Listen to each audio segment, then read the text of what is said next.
Welcome to Jaws of Justice Radio on 90.1 FM, KKFi, Kansas City Community Radio. We have Melvin Merritt and his guest, Monique Willis, and that is of Momma on a Mission. So stay with us here on 90.1 FM, KKFi. Good morning. Welcome to a live edition of Jaws of Justice. I'm your host, Melvin Merritt, and in the studio with me is Momma On a Mission, her name, and she's the founder of this organization. Her name is Monique Willis, and she is a nonprofit organization with a 501c3 community service organization that has founded by the need within the community for resources that are accommodating the grieving families of victims of violent crimes. Our purpose is to be the voice between the family and the resources available both during and after burial process. Tell us a little bit, and first let me say this. Welcome to this edition of Jaws of Justice, and I'm glad to have you and to talk about this necessary organization because it's so prevalent in our community, especially in black communities where black on black crime is happening every day, and it's happening all across the country.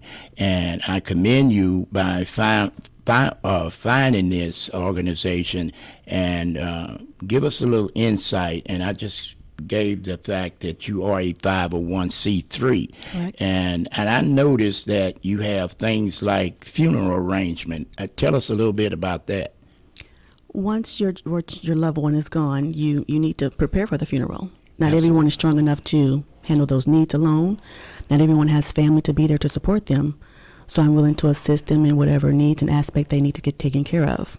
As far as finding a church home, if you don't have one, helping you with your arrangements, going to the cemetery, the funeral home, or getting your obituary done for you. I can understand that. I imagine that it is difficult for the family when they've been shocked by losing a loved one, especially to violent crimes. And I can imagine that they're not thinking. Right. And to have someone to come in and actually that it's not a part of that family, and usually other family members is the one that keeps the chaos going, so to speak. Right. And so what would you speak to that part of that with, the family saying, no, we don't want anybody, we want to do it? I mean, it's completely up to the family out of respect for them. I mean, because not everyone may want a stranger in their home at that time. So if that's I just respect their wishes. But if they want someone to mediate and to just bring, normalcy to the house at that time and just to get the job done while they can focus on every other thing, then I will be willing to do so. So even after this traumatic incident that has taken place in their families, I noticed that you have other community resources. Do you work with other organizations, and how do you introduce the family that are grieving? Is that maybe after 3 or 4 months of this incident that took place in their lives and turned their life upside down, so to speak? Is that the time? Do you have a time frame when you begin to start introducing them to the different resources that's available to them? Again, it's at their time, at their need. I became part of the community probably within a couple of weeks after my son passed, after the funeral, because I was adamant to be a voice and to stay focused and to know what's happening and what's going on, and to let everyone else know what's going on and let them know that there's an unsolved homicide in the city.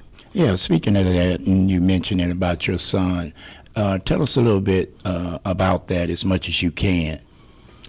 Because it's an ongoing investigation, am I right? Correct. Yeah. It's currently an unsolved homicide in the city of Kansas City.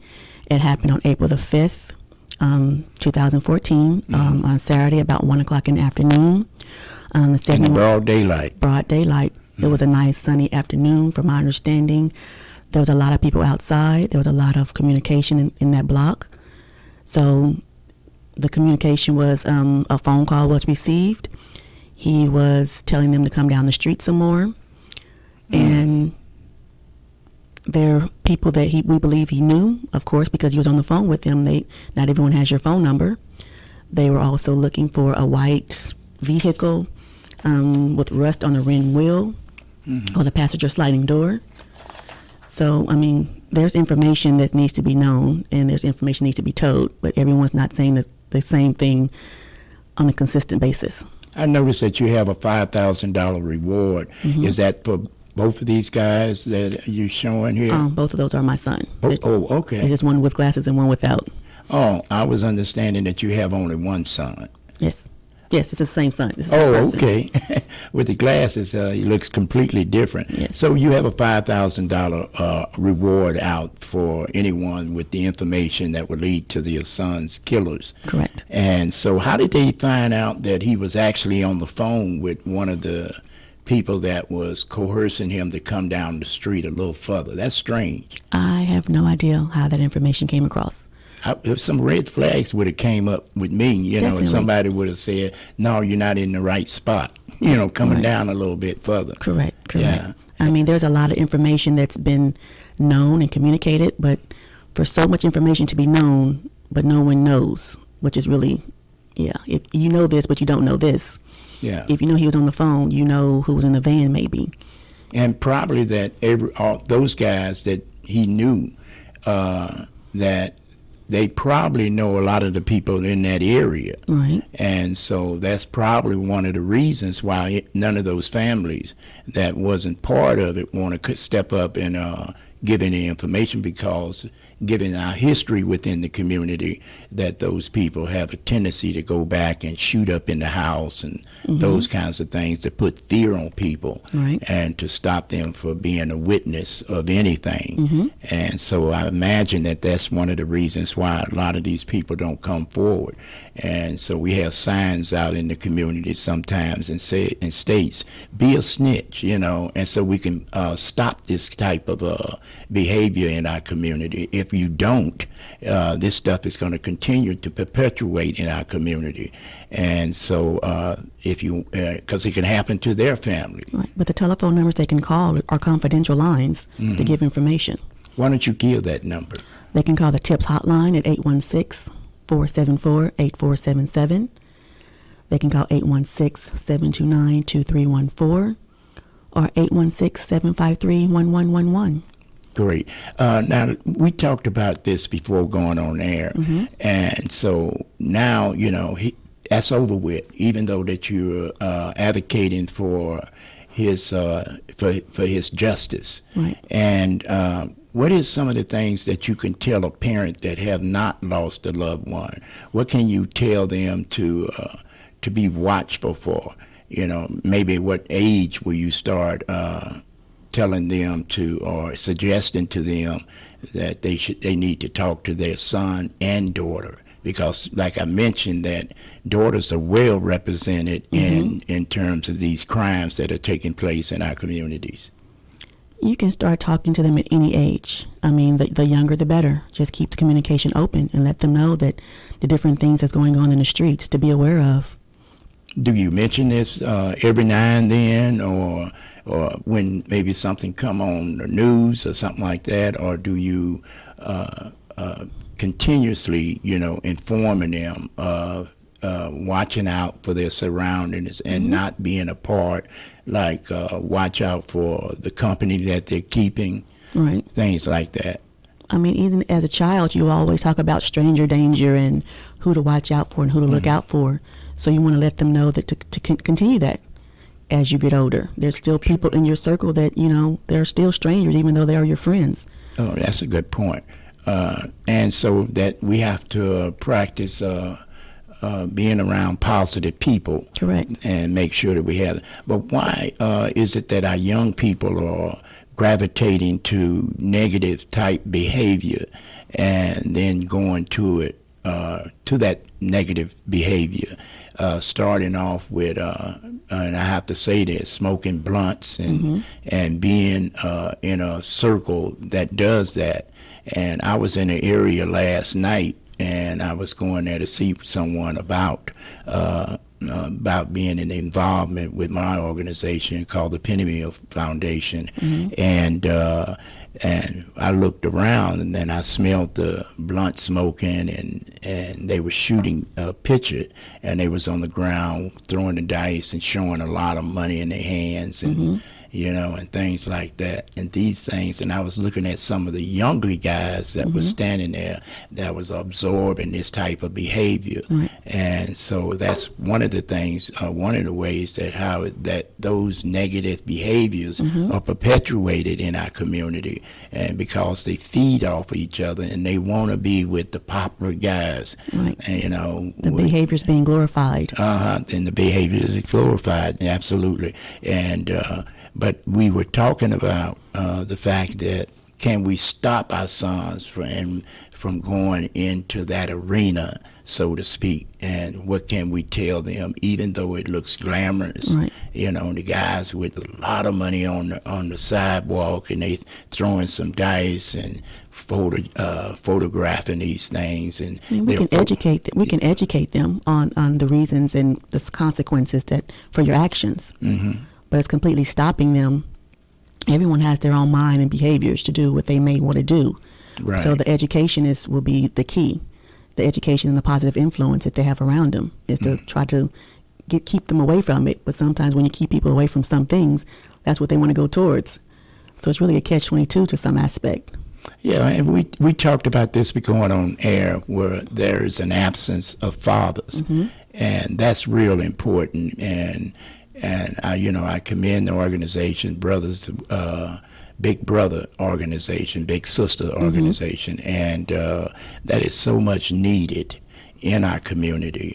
And I think that's a time that our young men, daughters, and need to get it with an organization or something that will instill positive behavior. Correct. And rather than to, especially letting them know that, these negative behavior is not good, because the end results is death and prison and the like, that they have to look over their shoulders every day when they're doing wrong. And with the positivity, also embrace the love and respect and communication to let them know that they are individuals and their voices can be heard as well. They're just, even though they are young and they may be children, you still can just not completely shut them out on what they want to say and experience. Yeah, and I think that when we hear things in a negative way, like murders, like what took place with your son, and right in the broad daylight, and so when people not walking up, that is a good tool, because I always tell people myself that the world is a classroom, and so we can learn a lot from this classroom. And so, but rather than to overlook it as news, that is the tool right then. I want you to come here and look at this. And that's much more powerful than when you instill, because children appreciate parents focusing or pointing out that these negatives are not good. And so this is the same thing that can happen to you, even though that you think that it will not, until it knocks on your door. So So is any comment that you want to comment about that?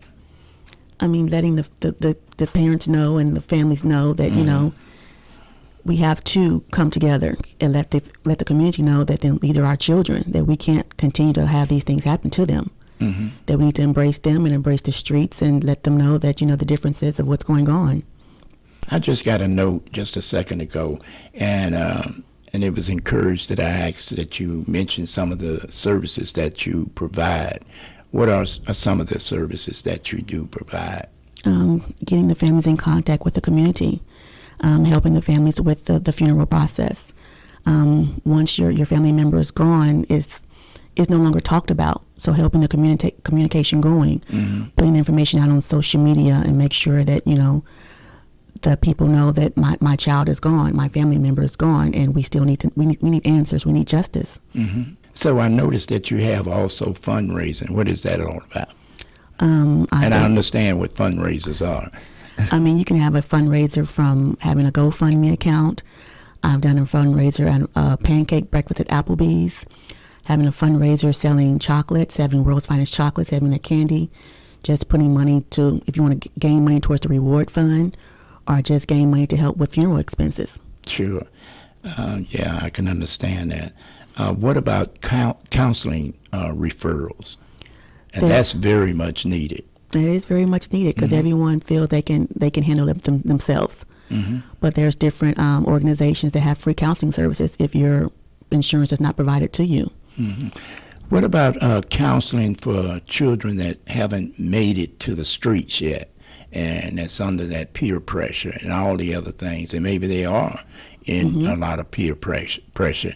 What about counseling those young people that don't have that choice right now, and they're under the rule of their parents, and so you have that power to, grab their hand and come on, we're going to this counseling group, and nothing that you've done, but these are some things that you need to hear. Like finding them some type of mentor. Right. Within the city. And you do any referring in terms of that, or? I can look into that, but I have not yet thought about that process. Yeah, and I can understand with so much that is going on, and especially, how old is this organization that you have started? Oh, I'm just a baby. That's okay. We all have to start somewhere. I mean, my son's been gone just a little over a year, so I believe I got my status maybe back in March, maybe. Of this year? Of this, yeah. Okay. Yes. Well, we have to start somewhere, and that's great. And so you're kind of learning as we go. That is correct. And from hands-on experience. Right. And you got to get out there and be bold enough to do something about it, because we talked about, how many other mothers have joined what you're trying to do, and you said they haven't yet. Right. And it's probably because that you're new and you haven't had an opportunity, but you having the opportunity now to get your message out and being on the radio on KKfi 90.1. And so that's a great start to get your message out. So what else would say about your organization? Because I see that you working together with the police department, and of course. Yes, I mean, just communication with the different community leaders, the different community organizations, just getting my voice out there to let the families know that I am here for them, that I am willing to assist them in every way possible. The things that I'm doing for me and my son that I will actually do for you and yours. Right. So, yes, I mean, letting them know that some people don't even know who their detective is, so being able to help them track that information down. How you go about connecting with government officials, and I noticed that you have that on, is networking with government officials. I mean, I've made my voice heard to where I've met some different community leaders, to where I'm able to get in contact with certain people sometimes, then sometimes not so much. Well, it's all about their willingness. And regardless of what we're doing, we're going to have some doors slammed in our face. That is correct. Because I've experienced that with my organization. So, but that doesn't stop us from to keep going. It will not stop me at all. Yeah. And when you have a strong motivating factor, yes, is to keep his name alive and keep him up in the forefront. So maybe somebody would step up, and maybe someone didn't hear this $5,000 reward, and they mention it, and what would you tell that caller? It's $5,000 for any information leading up to the arrest of the person who murdered or sons that murdered Alonzo Thomas IV. The reward fund is $5,000. Actually, there will be a billboard going up today on 35th and Prospect. Good for you. Good for you. So I'm going to drive by there to make sure things are going on right now when I leave here. Okay. And I noticed that you said it's confidential. That confidential the person, lines. yeah. Yes, they can call the TIPS hotline at 816-474-8477. And of course, you're working with Ad Hoc Group Against Crime, and I used to work under Alvin Brooks with Ad Hoc Group Against Crime when we first started Black Men Together, where we will march in front of the drug houses to shut those drug houses down in the community, and then to make sure that they don't return, because basically we had been experiencing where we shut it down and they turn around and come right back again. So that was one of our things that we did. Ad Hoc actually started the reward off with $1,000, and Crime Stoppers gave me an additional $2,000, and I've raised the additional funds to GoFundMe. Okay, and so is it still $1,000 or is it $2,000? I mean, that Ad Hoc has. Ad Hoc only gave me $1,000. Okay. and then Crime Stoppers to $2,000. Okay. So the total with the funds that I've raised as well is currently at is $5,000. Yes. That's great. I commend you with what you're doing, especially putting up the billboard, and you doing everything, especially starting, as you mentioned, just a baby. You're not just crawling, you walking. Thank you. So I commend you. Keep on keeping on. And is anything else that you'd like to mention on this broadcast about Mamas on a Mission? What would you say to some of the mothers out there that is maybe reluctant to get involved with Mama on a Mission? And what would you tell them? What would you mention to them if they were listening right now over there? They can look on my website at mommaonamissioninc.com, MOMMA on a mission inc.com. Everyone grieves differently. So at any part of the grieving process that you want some help or assistance, just let me know. I mean, I'm not going to push it towards you because I understand that you don't know me and you're grieving. Right. But you may want some help. But at that point in time where you want some help and you need some help and you're not sure where to go or what to do, let me know. And I will be by your side during the process. That's great. Can we give out your number in case anyone is interested in getting in contact with you, which I know they will? It's 816-499-1214. And give us that email address again. It's MOMMA on a missioninc.com. What if they just want to write in to you? Where would they send their letter? Or have a P.O. Box 140425, Kansas City, Missouri 64114. You've been listening to KKFI 90.1, and my guest has been Monique Willis. And Monique, I want to commend you with the job that you're starting, and you have leaped past crawling, and you're doing a fantastic job, and keep on keeping on, and definitely that you're going to be out at the Penny Mill Foundation on August the 16th. Okay? I'll be there. Thank you. You for being here. Thanks for having me. Jaws of Justice Radio on 90.1 FM, KKFI, Kansas City Community Radio.